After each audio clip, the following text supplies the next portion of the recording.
Here at MoneyWire Work, we are all about making trading easy so that you can sit back, relax, and watch your account steadily grow during your trading journey. So at the end of this video, in the end screen, we're going to post some awesome trading basics videos that we made on the MACD and the RSI. So definitely check those out after this video. But for right now, let's get right into the market. All right, so what are we looking at the market today? Well, first of all, we have the Fed minutes coming up.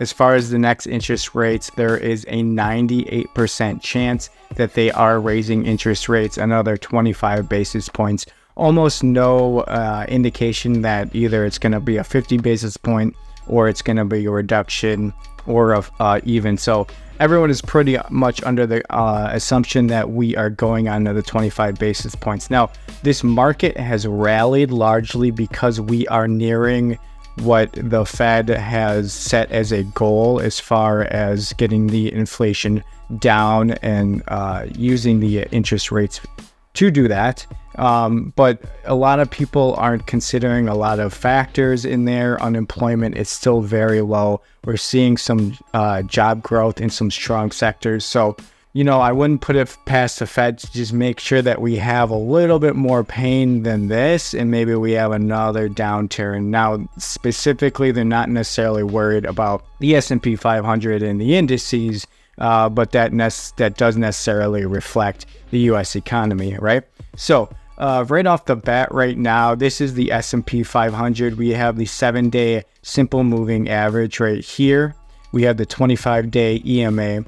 And then what we have right here is the HA, which is the Heikin-Ashi candle market bias indicator, which really it does a great job at showing overall sentiment. So what I like to do with this is I like to go short when the market bias indicator is red, go long when the market bias indicator is green. We have the MACD and the RSI. Not only are they a great tool to use, they're also some of the most commonly used indicators in the market, and it sort of becomes a self-fulfilling prophecy, right? So if you do notice, I have these blue moving averages and yellow moving averages right here to reflect very similar, to keep everything just very, very clean and concise.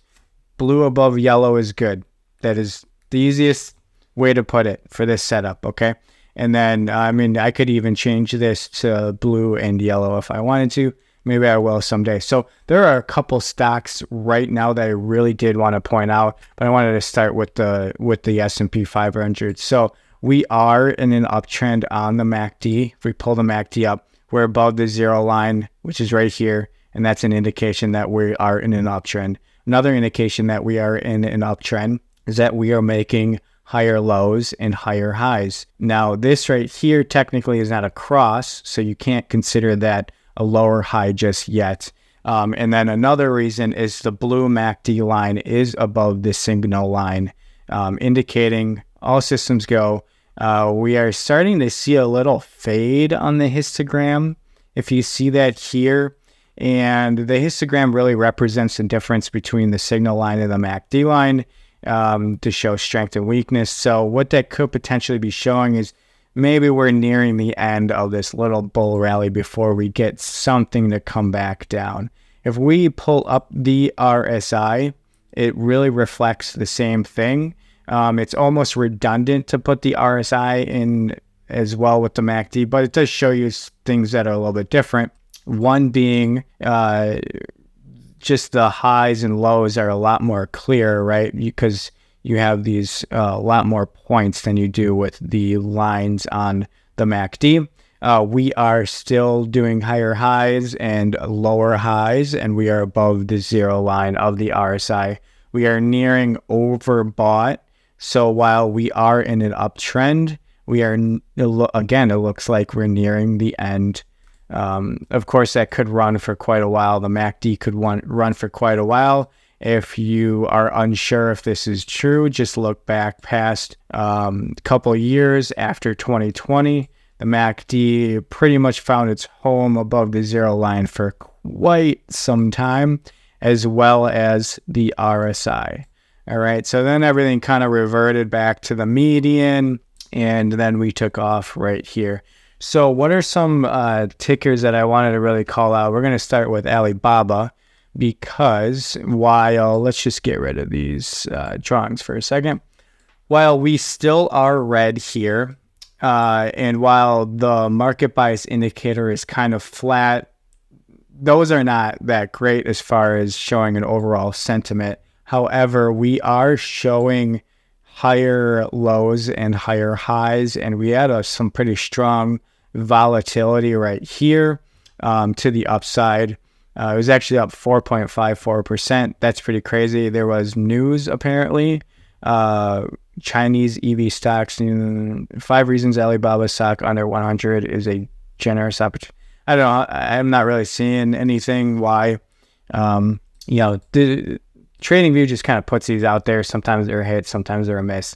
Looks like it's a miss today. I don't know why it's up huge, but it seems to do pretty well. Now, the next thing that we're going to be looking for is this one, the HA market bias indicator.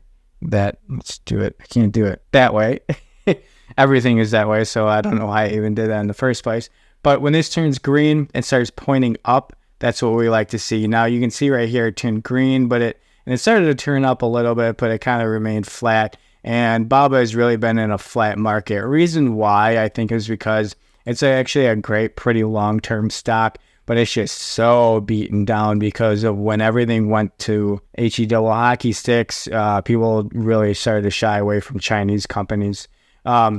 So what we're going to be looking for as of right now, we're going to be looking for this continuation of having the 7 period moving average above the 25 period moving average. We want to keep that going. We want to see the market bias indicator turn green. So go up in your indicators and look for the market bias indicator and follow that. And then we are in an uptrend right here.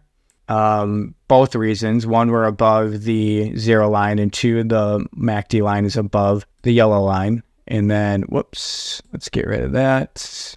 And the RSI, again, it's showing an uptrend right here, which is good as far as Alibaba. So if we just get rid of all this here and we zoom everything back out, we are just waiting for that confirmation on the market bias indicator.